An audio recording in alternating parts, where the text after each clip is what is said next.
আসসালামু আলাইকুম ফারজিয়া। আমি চিকেন বাজতেছিলাম একটু, তারপরে তেল দিচ্ছিলাম। মানে অনেকদিন খাইনি, তো হঠাৎ মনে চাইলে একটু খাই, আপনাদের সাথে শেয়ার করি। এইখানে আমি ফ্রাইড রাইস করবো, এটাতে দিয়ে দিব চিংড়ি মাছ। শর্টকাট 10 মিনিটের রান্না। চিকেন ছাড়া চিংড়ি মাছ একটু সস দিয়ে দিলাম, একটু সয়া সস দিয়ে দিলাম, একটু মাখায় রাখবো 5 মিনিট। পুরোখানে পেঁয়াজ দিয়েছিলাম, যেটা লাল লাল হয়ে গিয়েছিল, তো দিয়ে দিলাম। তারপর একটু লাল লাল হয়ে গেলে ডিম দিয়ে দিব। ডিমটাকে একটু ভেঙে উঠে তারপরে দিয়ে দিলাম জাস্ট ভাত দিয়ে একটু নর্মাল খাবো আর কি।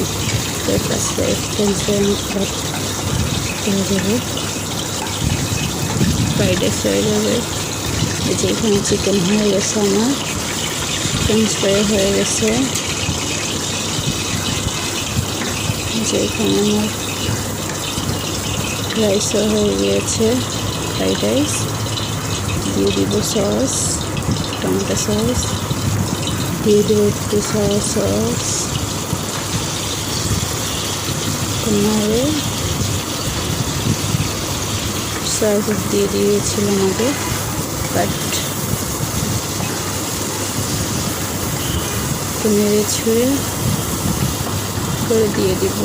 যখন হয়ে গিয়েছে ভালো করে মিক্স করে নিয়ে দিয়ে দিব ভাত। ভাত দিয়ে ভালো করে একটু নেড়ে ছুঁড়ে ভালো করে মিক্স করে নাড়ায়া